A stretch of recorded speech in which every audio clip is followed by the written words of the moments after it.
Assalamualaikum warahmatullahi wabarakatuh.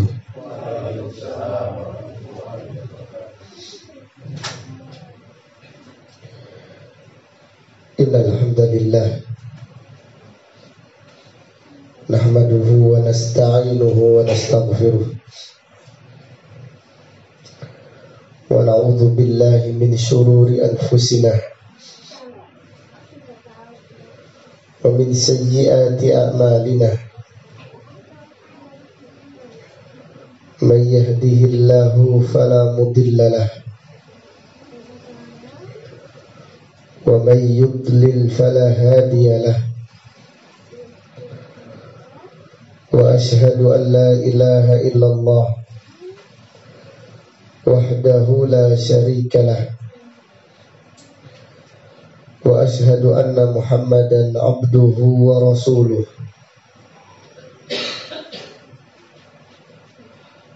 Amma ba'du fa inna asdaqal hadisi kitabullah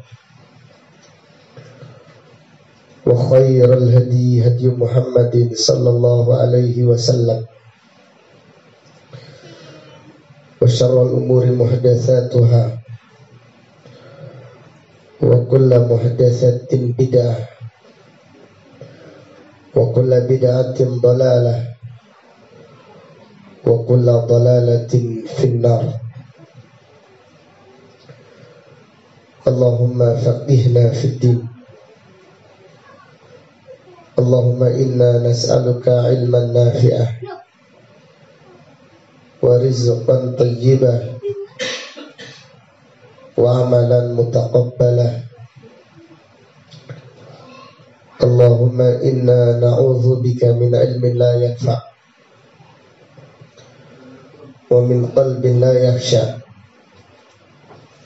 wa min nafsin la tashba' wa min da'watin la yustajabu laha.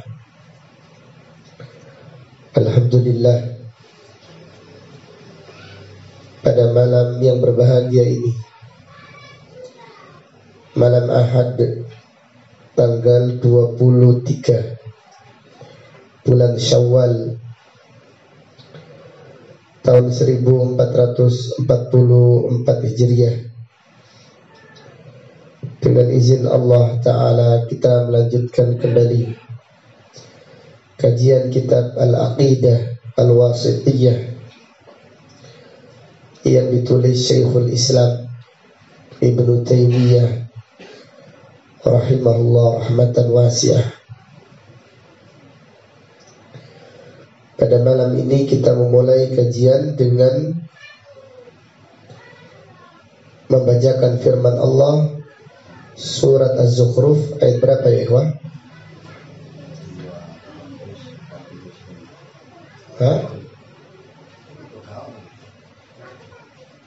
Allah Ta'ala berfirman, wa huwal ladzi fis sama'i ilahun wa fil ardi ilah. Tidak ada di situ.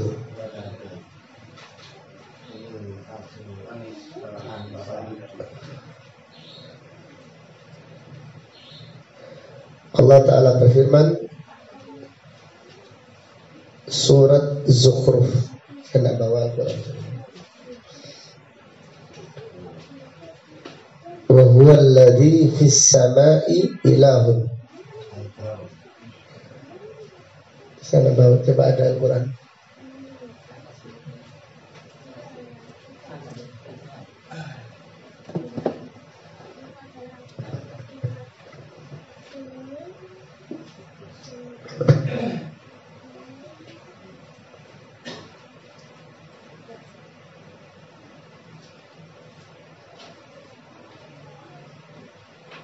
Ayat 84 Surat Zukhruf ayat 84. Allah Ta'ala berfirman, wa huwa alladhi fis sama'i ilahun wa fil ardi ilahun.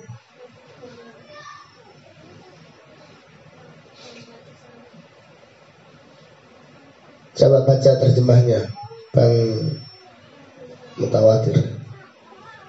dan dialah Tuhan yang disembah di langit dan Tuhan yang disembah di bumi. Ya, bagus. Ini terjemah bagus. Wa huwal ladzi fis samai ilahun wa fil ardi ilahun. Dan dialah Allah di langit ilah disembah, wa fil ardi ilahun, dan di bumi juga disembah.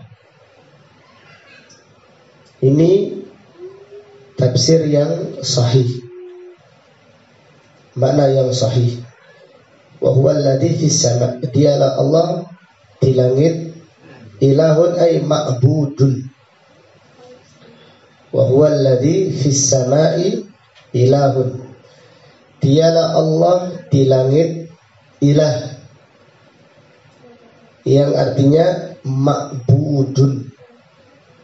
Dialah Allah di langit yang disembah, dan di bumi yang disembah.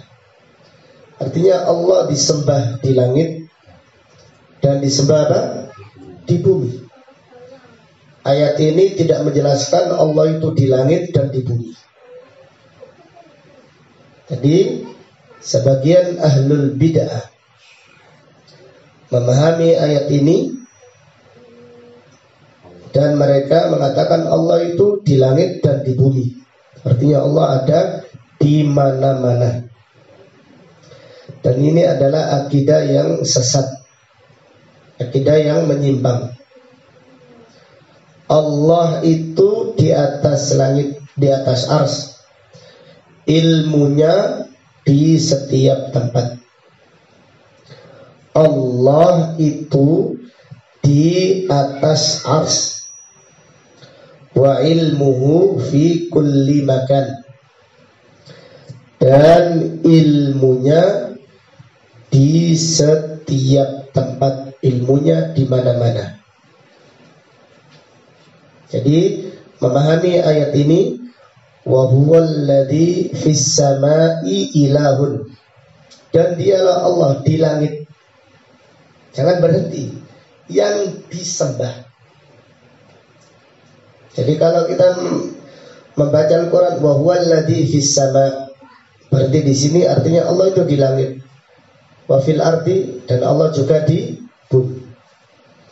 Jadi pemahaman yang benar ayat ini menjelaskan bahwasannya Allah disembah di langit dan juga Allah disembah di bumi.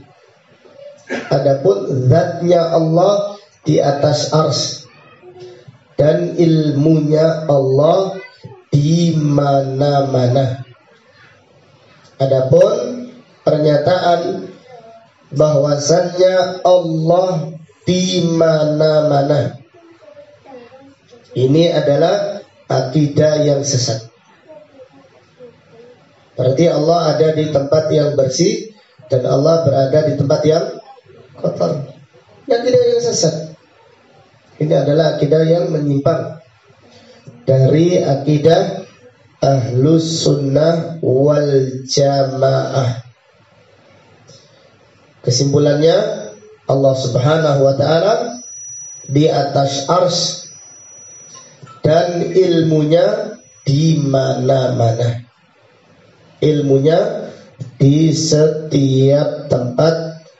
Wallahu a'lam. Kemudian penulis membawakan firman Allah surat An-Nisa ayat berapa ya ikhwah? Surat An-Nisa ayat 87. Allah Ta'ala berfirman, "Waman asdaqu minallahi haditha." Waman asdaqu minallahi haditha. Siapakah yang lebih benar dan lebih jujur dari Allah ucapannya. Waman asdaqu minallahi haditha. Siapakah yang lebih benar? Siapakah yang lebih jujur ucapannya daripada Allah Subhanahu wa ta'ala? Ayat ini menjelaskan maknahu ay la ahada.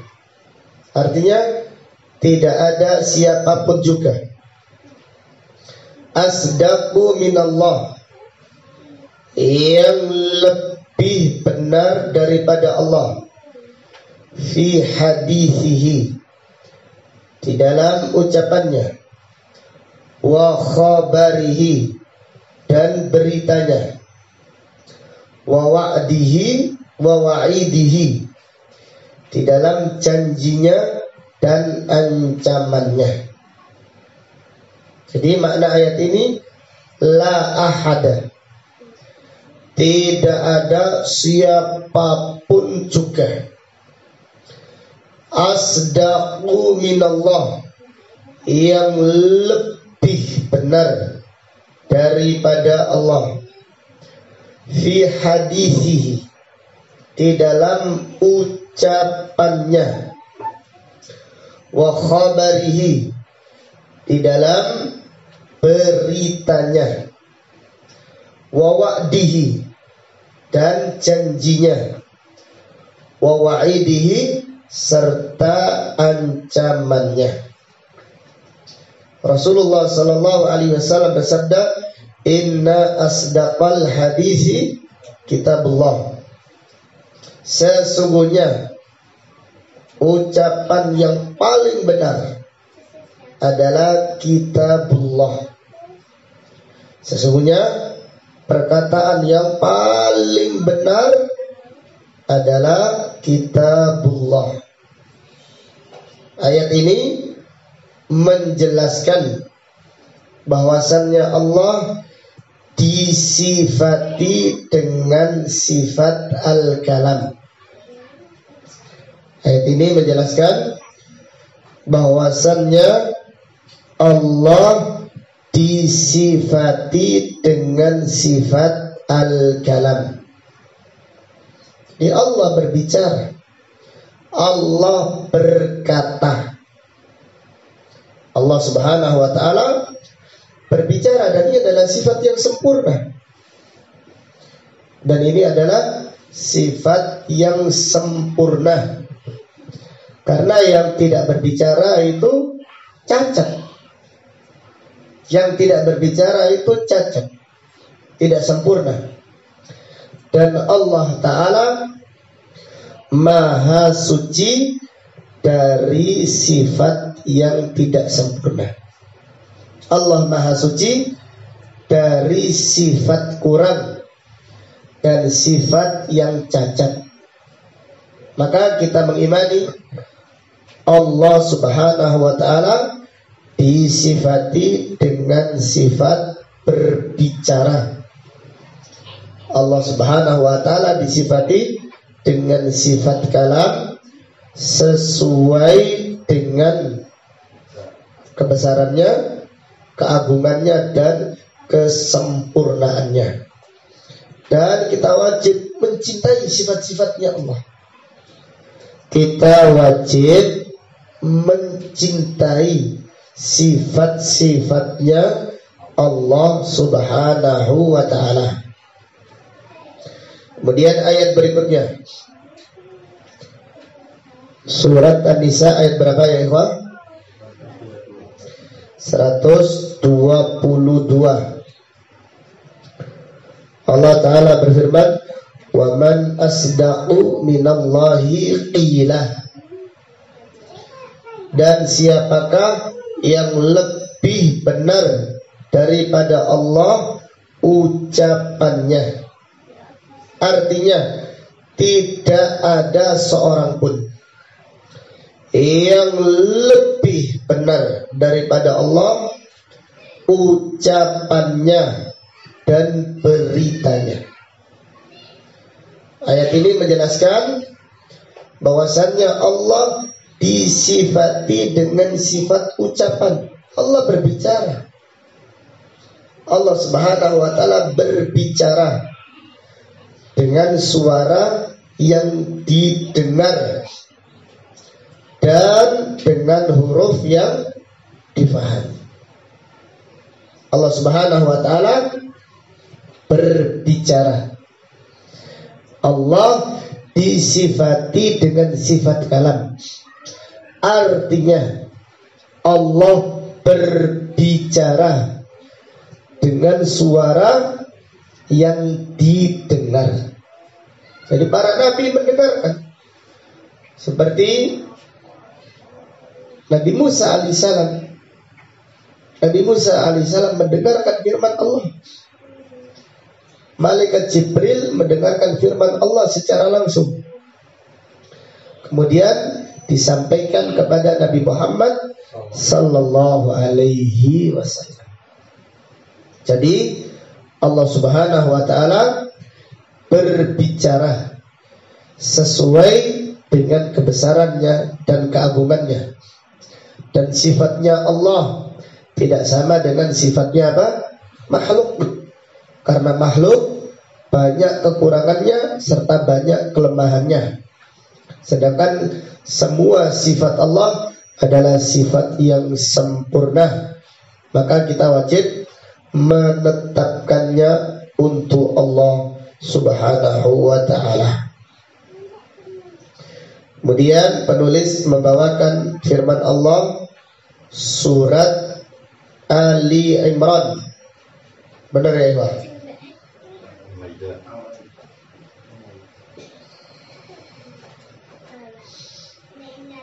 Al-Maidah ayat berapa? 16. Hah? Ayat berapa? 116. Allah Ta'ala berfirman, wa id qala Allahu ya Isa ibn Maryam.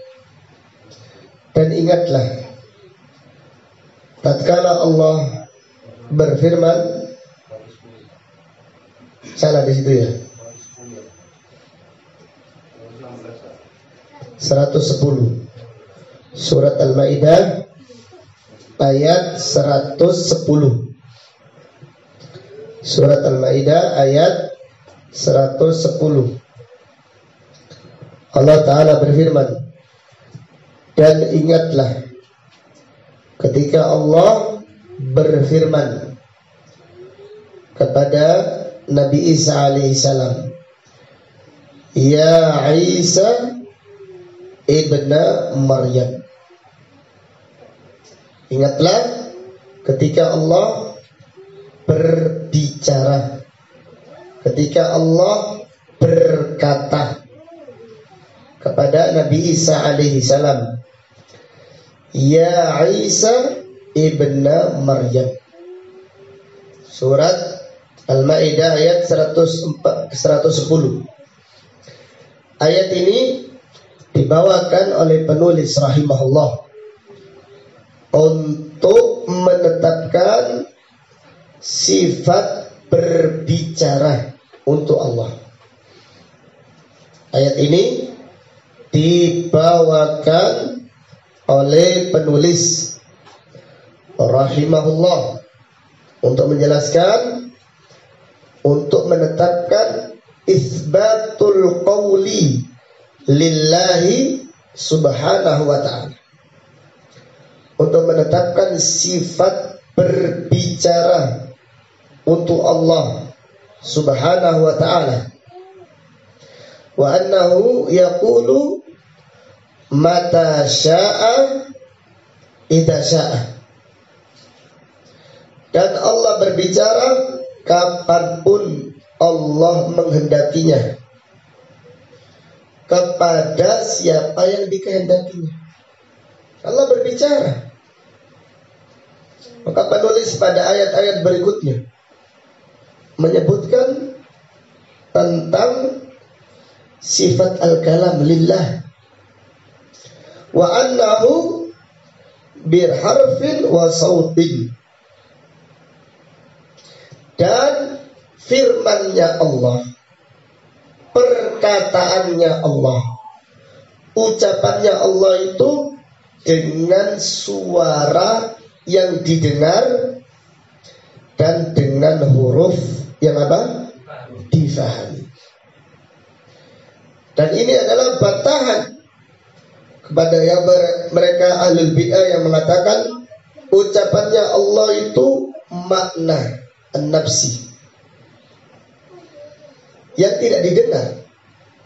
Jadi ada Allah mengilhamkan sesuatu saja. Allah Ta'ala berfirman, ya Isa, wahai Isa. Nabi Isa mendengarkan firman Allah. Ayat ini berkenaan tentang Nabi Isa alaihissalam yang dimintai pertanggungjawaban nanti pada hari kiamat di hadapan Allah. Wa idh qala Allahu ya Isa. Dan ingatlah tatkala Allah berfirman kepada Nabi Isa, wahai Isa. Nabi Isa mendengarkan firman Allah dengan suara yang didengarkan dan dengan huruf yang dipahami. Ayat ini disebutkan ada di dalam surat Al-Maidah ayat 110 dan 116 juga benar kalau tidak salah. Sama. 116 juga benar. Karena ayatnya dipotong, tidak disebutkan secara utuh. Yang diawali dengan wa idz qala Allahu ya Isa ibnu Maryam. Jadi ada di dalam surat Al-Maidah ayat 110 dan 116. Wallahu ta'ala a'lam. Kemudian pada ayat ini diambil pelajaran bahwasannya Nabi Isa alaihissalam adalah putranya Maryam, bukan putranya Allah. Ayat ini menjelaskan bahwasannya Nabi Isa alaihissalam adalah anaknya Maryam, putranya Maryam. Ya Isa ibnu Maryam. Allah tidak berfirman wahai Isa ibni. Jelas ya? Allah berfirman wahai Isa ibnu Maryam. Nabi Isa itu putranya Maryam, bukan anaknya Allah. Allah Ta'ala berfirman lam yalid wa lam yulad. Allah tidak beranak dan tidak diperanakkan. Dan Allah Subhanahu wa Ta'ala Maha berkuasa menciptakan manusia dengan ibu tanpa ayah, yaitu Nabi Isa alaihissalam. Nabi Isa alaihissalam adalah seorang manusia yang memiliki ibu tetapi tidak memiliki ayah. Dan Allah Maha berkuasa menciptakan manusia memiliki ayah tanpa ibu. Siapa ya Ikhwan? Ibunda, bukan Nabi. Ibunda Hawa bukan seorang Nabi. Karena syaratnya Nabi harus jenis kelamin apa? Laki-laki. Ibunda Hawa diciptakan memiliki ayah tanpa ibu. Dan Allah berkuasa menciptakan seseorang tanpa ayah, tanpa ibu. Siapa?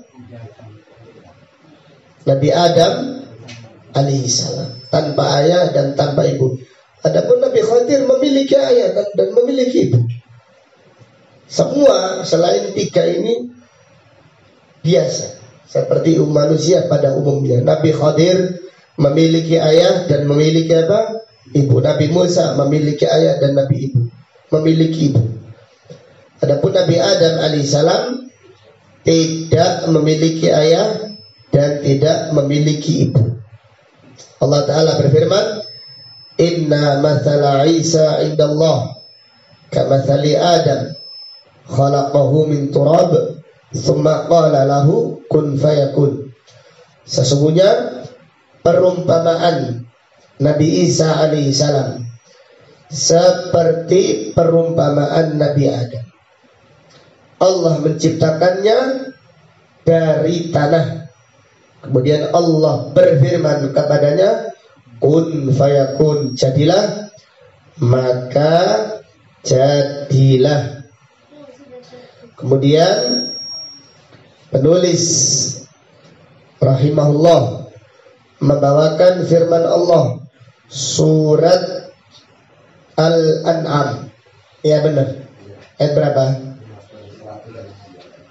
115.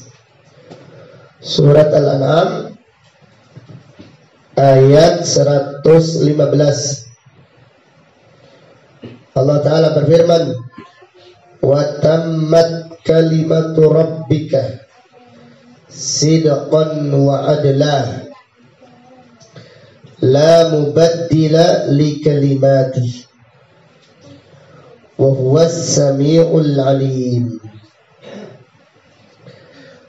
Dan telah sempurna kalimat Tuhanmu sidqan wa adlah, benar dan adil. Artinya benar fil ikhbar, sidqan benar beritanya, dan adil perintahnya. Sidqan wa adlah. Sidqan artinya benar beritanya.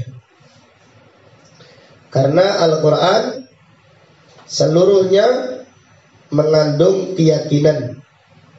Al-Quranu yaqinun kulluh. Semuanya mengandung keyakinan. Allah Ta'ala berfirman, dzalikal kitabu la raiba fihi. Itulah Al-Quran. Ini adalah Al-Quran. La raiba fihi. Tidak ada keraguan di dalamnya. Apabila Al-Quran tidak ada sedikit pun keraguan di dalamnya, maka seluruhnya mengandung keyakinan. Al-Quran yaqinun kulluhu. Semuanya adalah keyakinan. Pada ayat ini Allah Ta'ala berfirman, wa tammat kalimatu rabbika sidqan wa adlah. Dan telah sempurna kalimat Tuhanmu sidqan, benar beritanya, jujur kabar-kabarnya, wa adlan, dan adil di dalam perintahnya dan larangannya.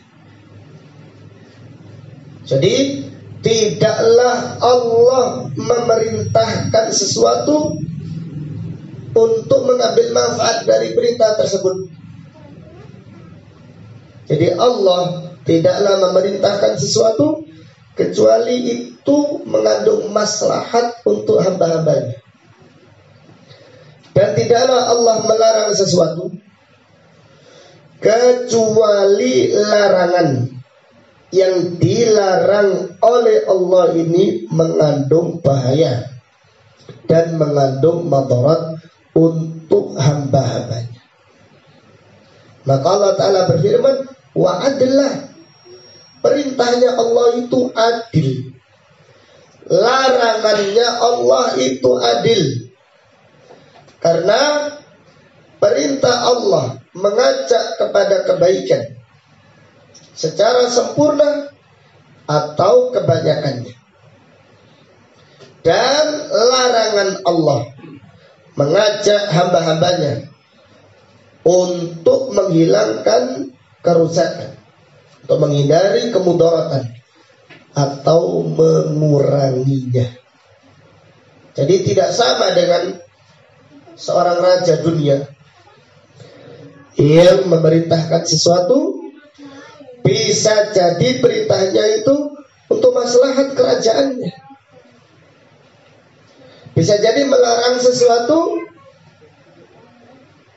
yang karena kebakilan mereka, seperti hukum yang ada di mayoritas dunia ini, hukum jahiliyah yang tajam ke atas Hah? Kebalik ya. Tajam ke bawah, tumpul ke atas. Hukum itu untuk menjerat orang-orang yang tidak berkecimpung di kekuasaan. Kalau mereka mengatakan begini, ini sudah hukum. Jadi kalau mereka tidak tersentuh, jadi penuh dengan kezaliman, penuh dengan kezaliman. Kemudian perintahnya manusia, hukumnya manusia itu tidak ada. Jarang sekali yang sifatnya anjuran, semuanya wajib. Hukumnya manusia itu semuanya wajib. Sedangkan hukumnya Allah banyak yang wajibnya atau banyak yang sunnahnya? Banyak mana yang wajib atau yang sunnah? Sunnah banyak. Sekiranya hukum manusia hanya sunnah gitu, kira-kira diapakan? Diabaikan oleh orang-orang. Maka Allah Ta'ala berfirman, afa hukmal jahiliyati yabghun? Apakah hukum jahiliyah yang mereka inginkan? Wa man ahsanu minallahi hukman liqaumi yuqinun. Dan siapa yang lebih, wa man ahsanu, siapa yang lebih baik, lebih bagus hukumnya daripada hukum Allah, liqaumi yuqinun, bagi orang-orang yang yakin. Karena hukum Allah itu adil. Hukum Allah itu menegakkan keadilan. Hukum Allah itu menjadikan dunia ini diberkahi oleh Allah Subhanahu wa ta'ala. Lain hukum jahiliyah. Hukum jahiliyah itu tidak adil. Tajam ke bawah, tumpul ke atas. Rasulullah SAW didatangkan seorang wanita bangsawan yang mencuri. Kemudian Nabi SAW memerintahkannya untuk dipotong tangan. Mereka mengatakan, ya Rasulullah, orang ini dari keturunan orang yang mulia, maafkan dia. Nabi SAW bersabda, walladzi nafsi biyadi, demi Allah jiwaku yang ada di tangannya, lau anna Fatimah binta Muhammadin sallallahu alaihi wasallam saraqat laqata'tu yadah. Sekiranya Fatimah bintu Muhammad sallallahu alaihi wasallam itu mencuri, aku akan memotong tangannya. Wa innama ahlaka man kana qablakum, sungguh binasa umat-umat sebelum kalian, idza saraqa fihi mudhaif, apabila ada orang yang lemah yang mencuri, mereka potong tangannya atau mereka tegakkan hukuman kepadanya.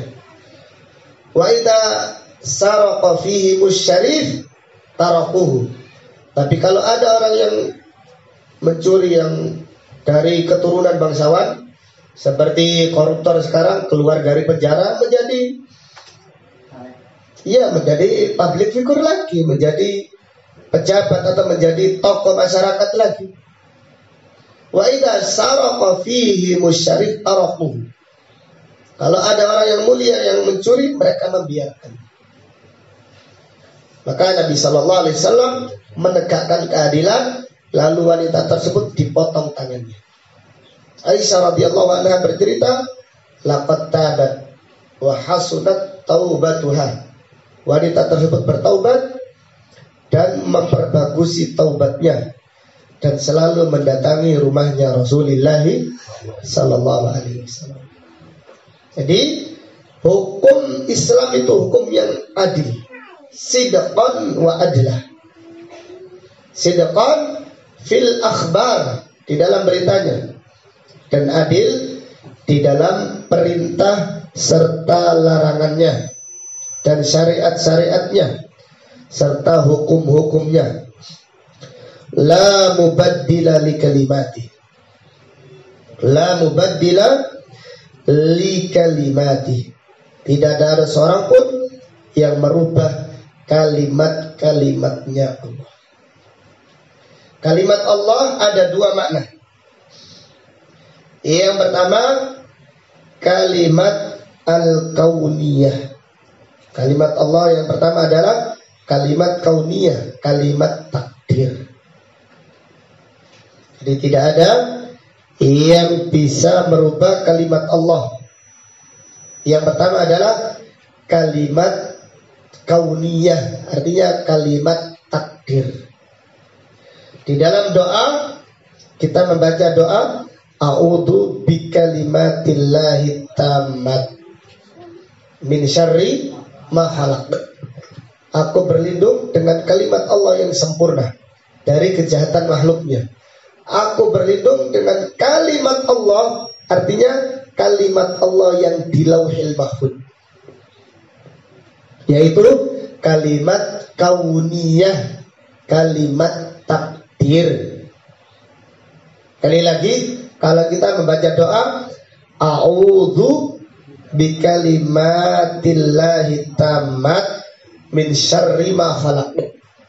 Aku berlindung dengan kalimat Allah yang sempurna dari kejahatan makhluknya. Artinya kita berlindung dengan kalimat Allah yang di Lauhil Mahfuz, yaitu kalimat takdir yang dicatat oleh Allah Subhanahu wa ta'ala di Lauhil Mahfuz. Jelas ya? Ini makna yang pertama. Kalimatullah artinya kalimat kauniyah. Kalimat kauniyah artinya kalimat takdir. Kemudian yang kedua, kalimatullah artinya kalimat diniyah, syar'iyah. Kalimat diniyah, syar'iyah, wahiyal Quran, yaitu Al-Quran. Al-Quran ini firman Allah, kalimatullah. Kalimatullah asy-syar'iyyah ad-diniyah, kalimat syar'i, kalimat ad-dini, kalimat agama, yaitu Al-Quran wa syar'ullah, dan syariat Allah yang dengannya Allah mengutus Rasulullah sallallahu alaihi wasallam, termasuk perintahnya dan larangannya. Syariatnya artinya perintah Allah dan larangannya. Jadi kalimatullah itu ada dua makna. Makna yang pertama adalah kalimat apa tadi? Kauniyah. Kauniyah itu apa sih? Kauniyah artinya kun, takdir. Jadilah maka jadilah. Kauniyah artinya kalimat takdir. Kemudian yang kedua kalimat apa? Diniyah syariah, yaitu Al-Quran dan syariat Allah, yang artinya perintah dan larangannya. La mubaddila li kalimati, tidak ada yang merubah kalimatullah, tidak pula di dunia dan tidak pula di akhirat. Wa huwas samiul alim, dan dialah Allah yang maha mendengar lagi maha mengetahui. Wallahu ta'ala a'lam. Dari ayat ini terdapat beberapa faedah dan pelajaran yang bisa diambil. Yang pertama, itsbatu al-kalami lillah, mengimani sifat kalam lillah, mengimani sifat kalam lillah, mengimani sifat berbicara untuk Allah sesuai dengan kebesarannya dan keagungannya. Kemudian pelajaran berikutnya, kalimat Allah ada dua macam. Kalimat Allah ada dua macam. Yang pertama kalimat kauniyah, dan yang kedua kalimat diniyah. Kalimat Allah ada dua macam. Kalimat yang pertama kalimat kauniyah, yaitu kalimat takdir yang ada di Lauhil Mahfuz. Ini adalah kalimat kauniyah. Yang kedua adalah kalimat diniyah. Kalimat diniyah adalah perintahnya, larangannya, syariatnya. Dan Al-Quran juga termasuk kalimat apa Al-Quran? Al-Quran adalah kalimat Allah, kalimat diniyah, syar'iyah. Kemudian pelajaran berikutnya, fi annal Qur'an sidqun fil akhbar wa adlun fil ahkam. Al-Quran benar beritanya dan adil hukumnya. Hukum ini mencakup hukum perintah, hukum larangan. Demikian pula hukum batasan. Al-Quran itu benar beritanya, baik kejadian yang telah terjadi atau kejadian yang sedang terjadi. Apabila diberitakan Al-Quran, maka itu benar apa adanya. Dan berita yang akan terjadi, sidqun wa adlah. Al-Quran itu benar beritanya, jujur beritanya, dan adil hukumnya. Adil perintahnya, adil larangannya, dan adil batasan-batasannya.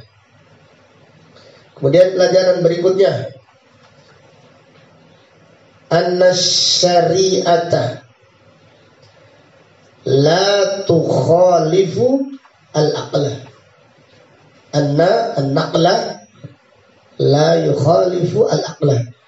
Bahwasannya dalil naqli tidak bertentangan dengan akli, tidak bertentangan dengan akal sehat. Dalil naqli, yaitu dalil dari Al-Quran dan Sunnah Nabi Sallallahu Alaihi Wasallam, tidak bertentangan dengan akal sehat. Diambil dari mana ya ikhwan? Diambil dari mana? Dalil tidak bertentangan dengan akal sehat. Diambil dari mana? Adil. Al-Quran itu benar dan adil. Adil syariatnya. Jadi lihatlah, tidak sama orang yang berbakti dan dengan orang yang durhaka. Secara akal tidak sama. Maka Al-Quran itu sesuai dengan akal sehat, dengan hati nurani, sesuai dengan apa? Fitrah, benar dan adil. Berakhlak mulia tidak sama dengan berakhlak buruk, dengan berlaku zalim. Alhamdulillah. Jadi berakhlak mulia tidak sama dengan kezaliman dan kejahatan. Bersedekah dan korupsi sama atau tidak sama? Tidak sama. Jadi Al-Quran itu sesuai dengan akal sehat, sesuai dengan hati nurani, sesuai dengan fitrah. Jadi tidak ada dalil yang tidak sesuai dengan fitrah, tidak sesuai dengan akal sehat. Demikian. Jadi kalau ada yang mengatakan demikian, maka itu adalah orang yang rusak akidahnya. Orang yang rusak akidahnya sehingga mereka membuang ayat-ayat Al-Quran atau membuang dalil-dalil dari hadis Rasulullah SAW. Menurut mereka tidak sesuai dengan zaman, tidak relevan. Al-Quran tidak sesuai dengan zaman. Itu cocoknya di zaman dulu, di padang pasir. A'udzubillah. Itu adalah ucapan orang-orang jahil atau ucapannya orang-orang munafik. Allah Ta'ala berfirman, wa tammat kalimatu rabbika sidqan wa adla. Sekarang contohnya Yang paling sering dijadikan contoh koruptor. Koruptor ini gimana hukum Islam? Kalau dia ini terbukti mencuri. Nah, mencuri ini gampang hukumannya. Apa?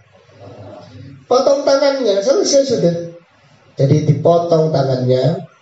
Kalau bertobat, tangannya ke surga duluan. Dan akan menimbulkan efek jerah.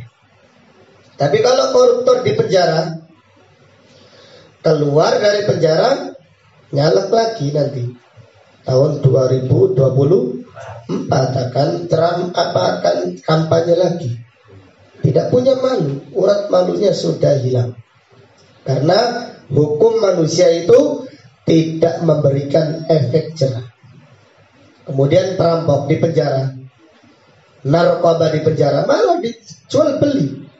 Narkoba ada di penjara. Dan siapa yang masuk penjaranya itu semakin sering, dia akan semakin tinggi pangkatnya. Ini di dunia hitam. Siapa yang mondar-mandir masuk penjara, sipirnya mungkin hormat kepadanya.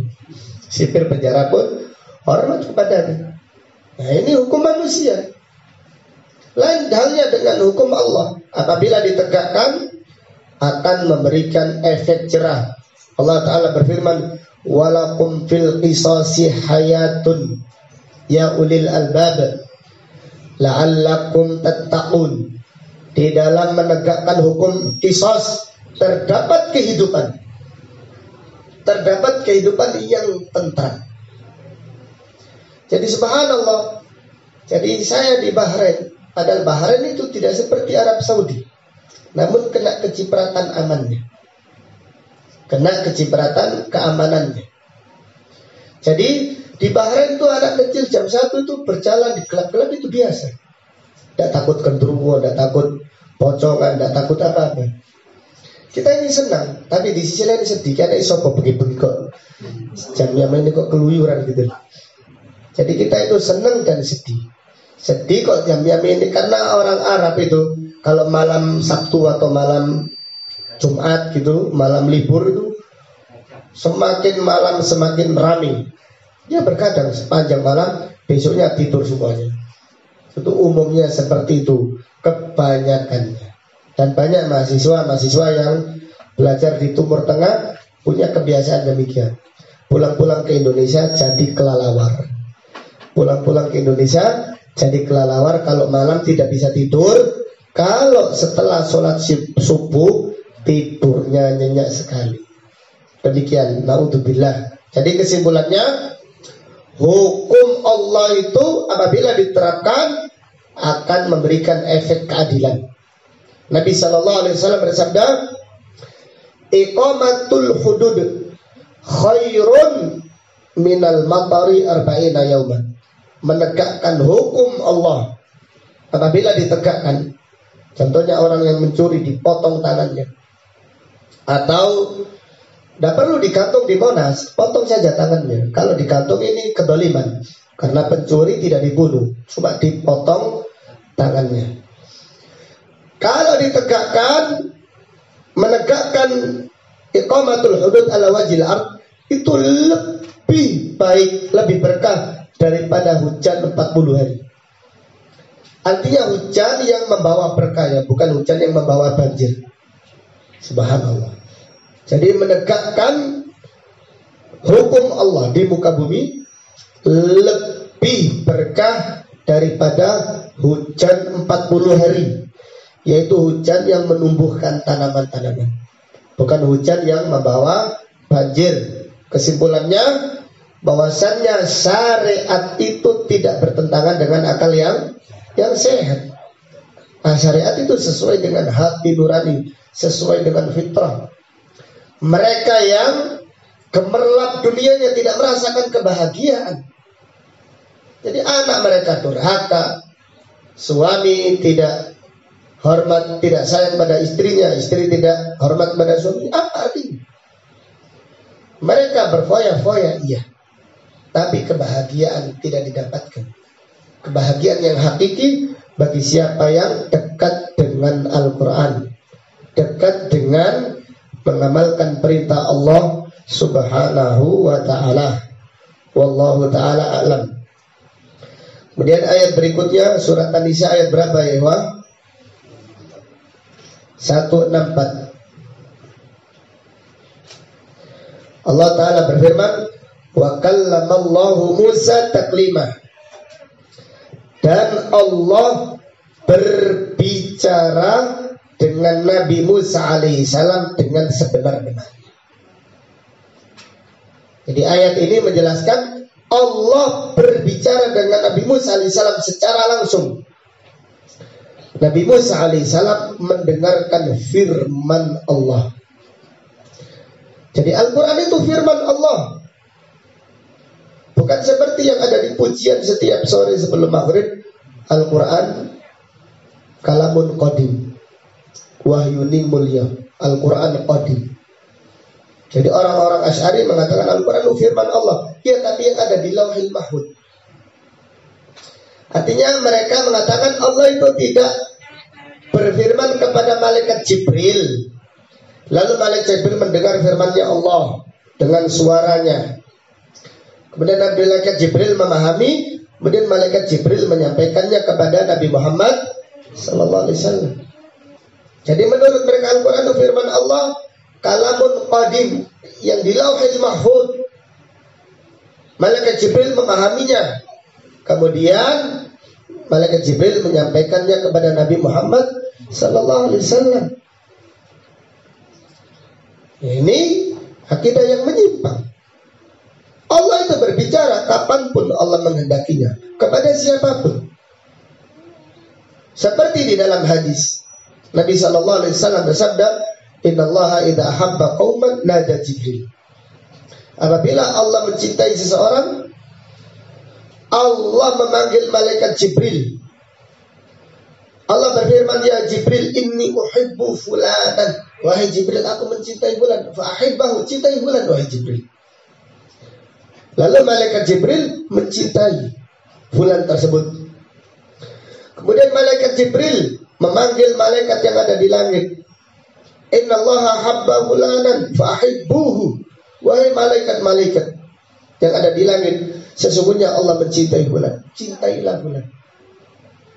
Bagaimana kita memahami hadis ini? Kita memahami sebagaimana yang disampaikan oleh Rasulullah sallallahu alaihi wasallam. Jangan menghayal. Jadi kalau Allah berbicara, berarti Allah punya ini, punya itu, punya itu. Karena huruf itu harus ada lisannya, harus ada pal-palanya, harus ada huruf bibir, huruf ini. Ini semuanya membayangkan sifat Allah dengan sifatnya apa? Makhluk. Kita hanya mengimani. Kita mengimani Allah berbicara. Allah mengimani. Sekiranya Allah mengabarkan sifat-sifatnya, kita mengimani. Apabila Allah tidak mengabarkan, maka kita diam. Seperti Allah mengabarkan Allah memiliki mata, kita mengimaninya. Apabila Allah mengabarkan Allah memiliki telinga, kita mengimaninya. Allah memiliki tangan, kita mengimani. Adapun apabila Allah tidak mengabarkan, kita tidak menetapkan dan tidak pula meniadakan. Jadi mereka membayangkan Allah kalau berbicara itu kan terdiri dari komponen ini, itu, dan seterusnya. Suara itu keluar dari mana? Harus ada tenggorokannya, ada ininya. Ini subhanallah, kalian menyamakan sifatnya Allah dengan sifatnya apa? Makhluk. Kita hanya mengimani Allah berbicara, selesai. Dan kita mencintai Allah yang berbicara. Kita mencintai Allah disifati dengan sifat kalam. Allah berfirman, wa kallamallahu Musa taklima. Dan orang yang mengingkari di zamannya salaf itu dibunuh. Jadi ada seorang yang namanya Ja'ad ibnu Dirham. Ja'ad ibnu Dirham ini mengatakan Allah tidak berbicara dengan Nabi Musa alaihissalam. Maka ada seorang khalifah, orang gubernur Irak yang namanya Khalid. Khalid berkhutbah pada hari raya Idul Adha. Ayuhan nas, Dhahu. Taqabbalallahu dhahayakum. Semoga Allah menerima korban kalian. Fa inni mudahhin bil Ja'ad ibni Dirham.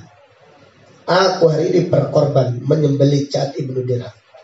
Karena dia mengatakan Allah tidak berbicara dengan Nabi Musa alaihissalam. Kemudian turun dari mimbarnya, langsung Ja'ad ibnu Dirham disembelih.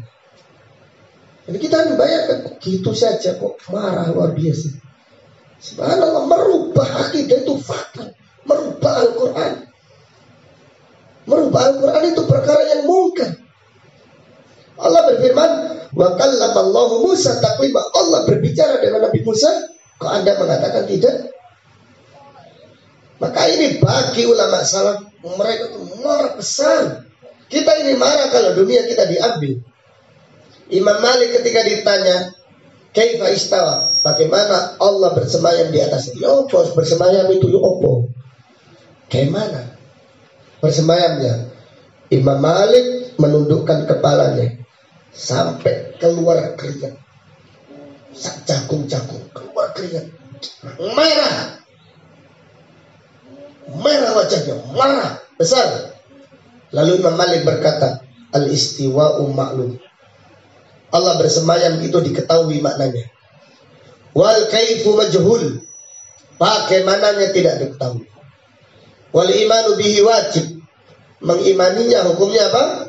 Wajib. Bertanya bagaimananya bid'ah. Wala adunnuka ila ahlul bid'ah. Aku tidak mengira, aku tidak menyangkamu kecuali ahlul bid'ah. Ukhruj, diusir langsung. Demikian. Tentang masalah berbicara, kita mengatakan Allah berbicara, maklum, diketahui. Bagaimananya wallahu a'lam. Kita mengimaninya, hukumnya wajib. Bertanya bagaimananya adalah pertanyaan yang apa? Yang bid'ah. Tangannya Allah, kita mengimani. Bagaimananya kita tidak tahu. Kita menetapkan tangan itu maknanya tangan. Tangannya Allah artinya tangan. Dan semua sifat Allah demikian. Jadi kita beriman, wa kallamallahu Musa taklima. Allah benar-benar berbicara dengan Nabi Musa alaihissalam. Artinya Nabi Musa mendengarkan firman Allah, mendengarkan suaranya Allah, dan dengan huruf yang difahami oleh Nabi Musa alaihissalam.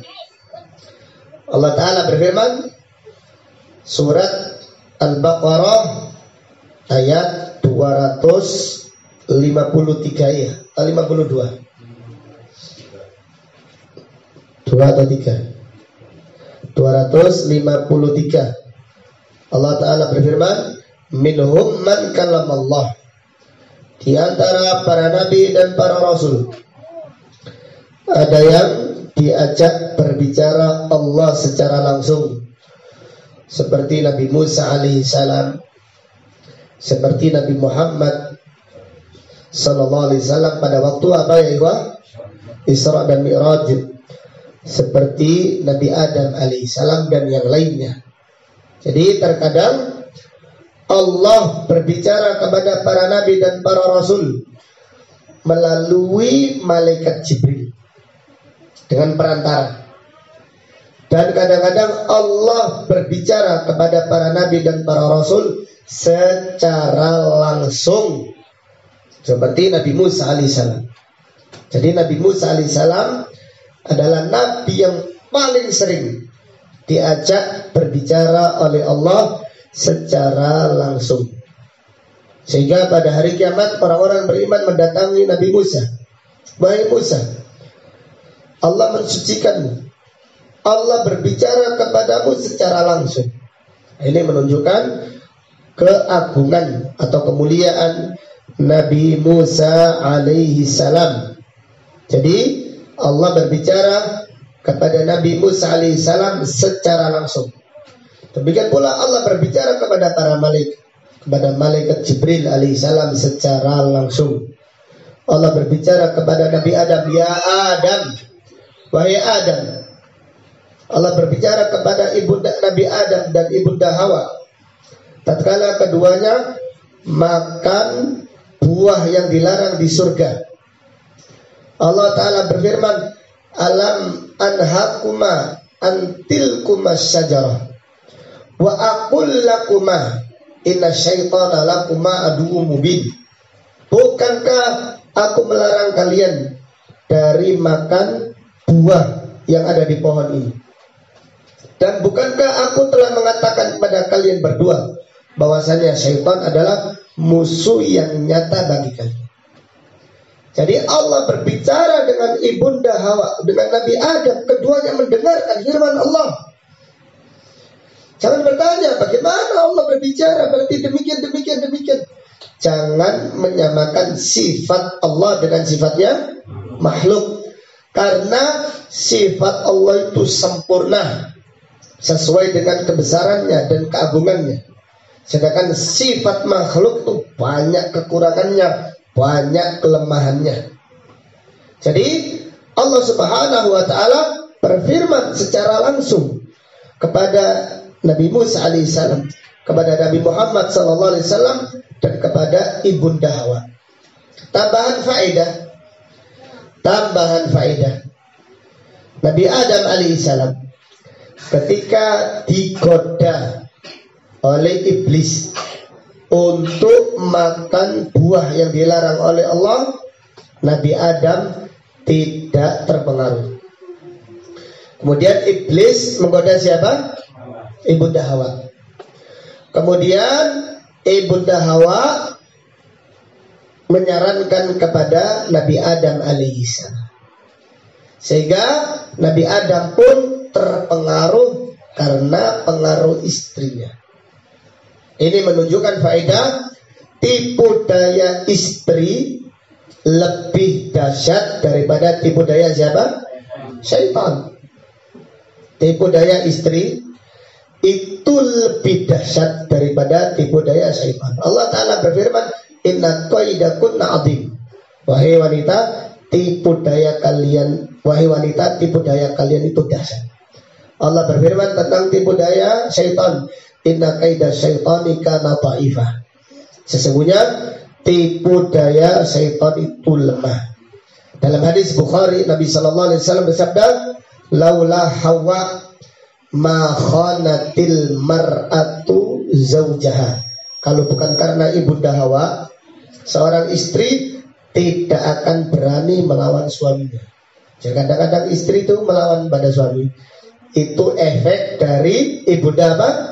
Ibunda Hawa. Demikian wallahu taala alam kajian yang bisa disampaikan pada pertemuan ini. Insyaallah pertemuan yang akan datang kita masih membahas tentang isbatu sifatil kalam lillah. Dan janganlah merasa jenuh. Kok kalaman dikati sengkotai sekarang? Dan harus kita sabar di dalam mempelajari akidah. Karena ilmu yang paling agung adalah ilmu tentang akidah. Wallahu ta'ala alam. Kalau ada pertanyaan saya persilahkan. Tafadhal barakallahu fikum.